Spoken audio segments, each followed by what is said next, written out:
I wanted to share my latest book delivery, if nothing else, then maybe for inspiration, or if you just enjoy watching videos about books like I do. The first one up is The Eternal Husband by Dostoevsky and Other Stories. This is not as well known, but I come across it and bought it because I've read his Crime and Punishment, and I thought it was amazing. So I've started collecting his books, and I'm really looking forward to reading them. The Eternal Husband is about a man who has lost his wife. His wife died, and he meets her lover, the man who she was having an affair with, and it's his relationship with him. So I mean, already there is pretty intriguing.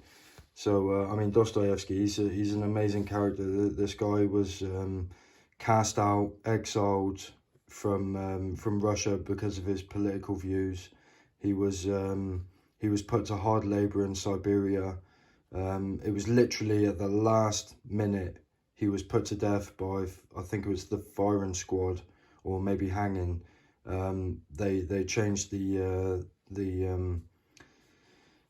punishment and put him to hard labor instead. But then at his funeral, 40,000 people turned up, and he's now a national treasure. I mean, this guy is a very well known author amongst people who enjoy classic literature. So, and I've got to say, the Crime and Punishment book was the best book I've read to date. One of them. There's maybe one other book that beats it, but the Crime and Punishment was an amazing book, and I've started collecting his books, and I'm looking forward to this. This is various short stories from Dostoevsky. So, The Eternal Husband. George Orwell, 1984. This was his last novel. George Orwell is known for Animal Farm. A lot of us know Animal Farm. I mean, we were showing it in school and stuff like that, but I think what we didn't realise in school was that Animal Farm was a reference to politics in Russia and communism and stuff like that. This is a book about the government trying to control people in every single way, like not just keeping an eye on them, but their thoughts, their emotions, like everything. It's a book about a dystopia where the government control everything that people do, and there's a rebellion against it. Even Big Brother, the reality show Big Brother, that a lot of English people know, where there's a few people in the house and people are and it's all being recorded and stuff like that. This is Big Brother is watching you. That's from this book. Very interesting. We've got another Collins Classics book. These are actually the first Collins Classics books I've picked up.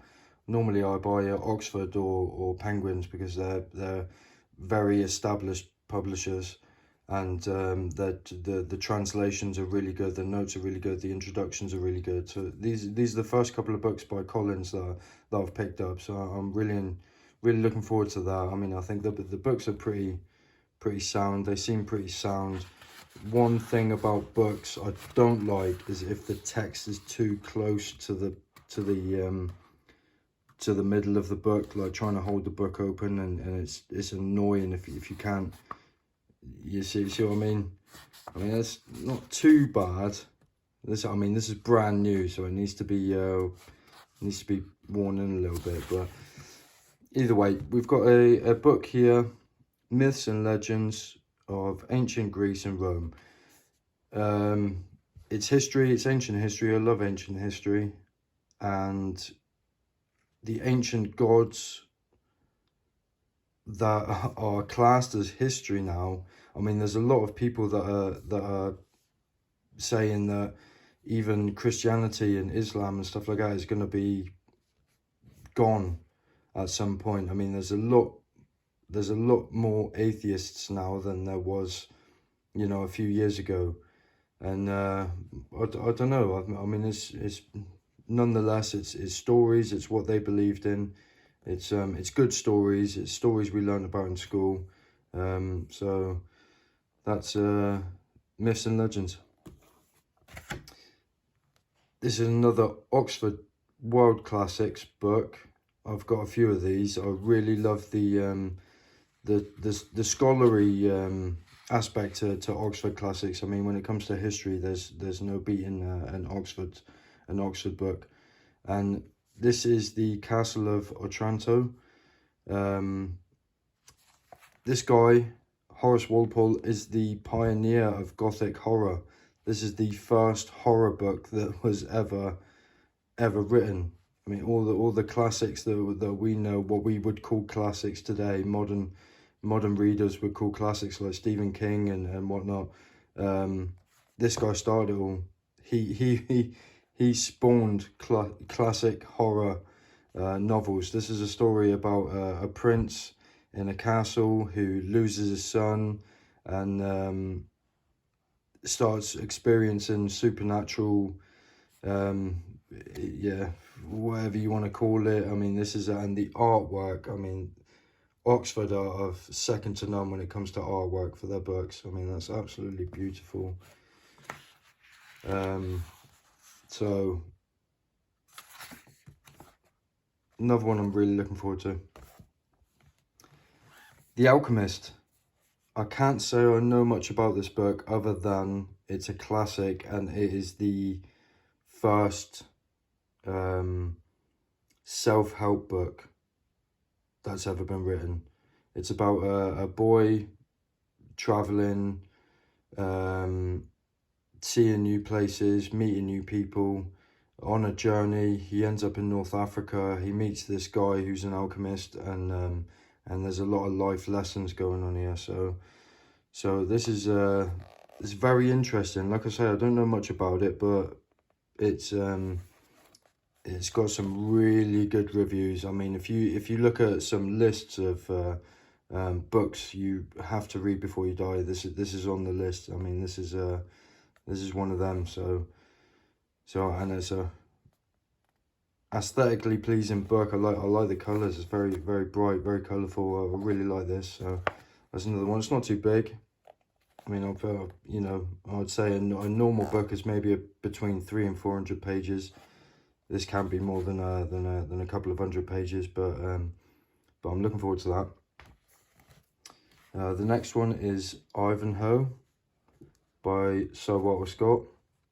This is a book set in the medieval times, under the reign of Richard I. A lot of people know him as Lionheart.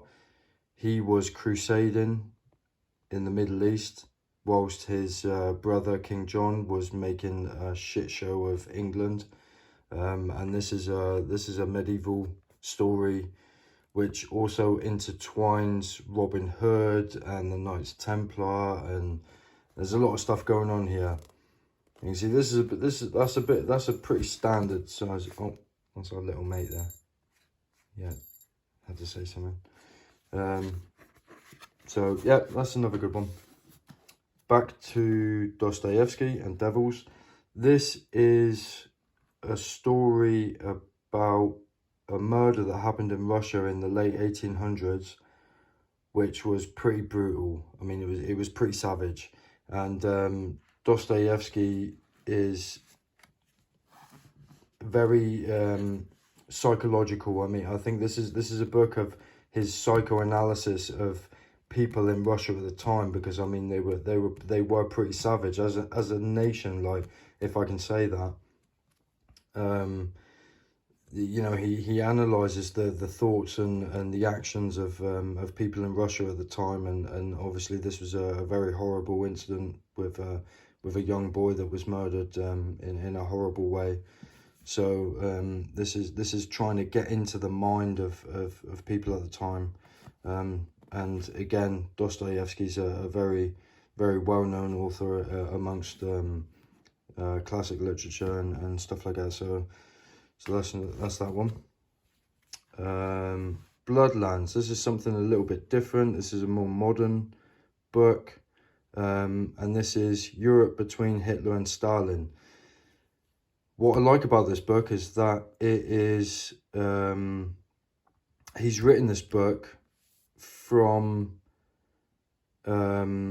notes and diaries, people that were in the war. I mean, the things that happened in Europe at the time between Germany, Berlin and Moscow was absolutely horrible.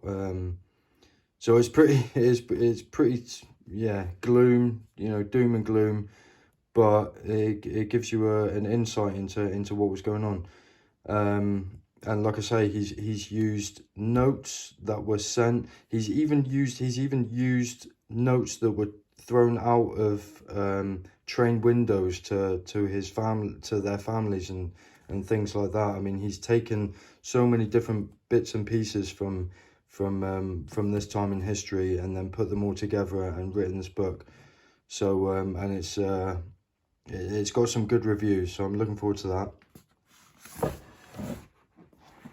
And there's still a couple more. The stack of books is just tipped over. Never mind. What a classic. I read Dracula by Bram Stoker, also in a Penguin Classics edition, and I absolutely loved it. I mean, there's a reason everybody knows Dracula. There's a reason everybody knows Frankenstein. And Frankenstein, the book, is nothing like the image we've got of a big square-headed monster with bolts coming out his neck. This is the story of Victor Frankenstein, the professor that tries to, you know, I mean, this is pretty harsh as well, you know. I mean, there's things he does to create his own person, you know, but he's trying to create a person nonetheless. And when he's not happy with the person that he's created, he discards him. So this person that he's created is, you know, cast aside, is socially unacceptable, and he seeks revenge. He seeks, you know, it's like a parent, you know, throwing their child in the gutter and not wanting anything to do with them.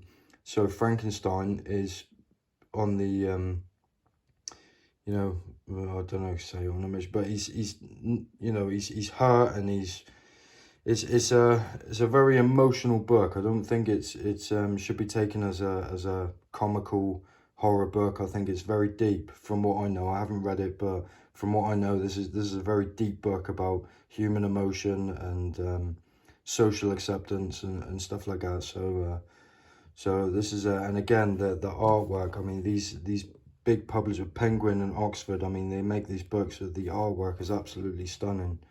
This is a Black Spine edition as well. I've got a few of these. Absolutely beautiful. The last one I've picked up is Beowulf. This is a hardback.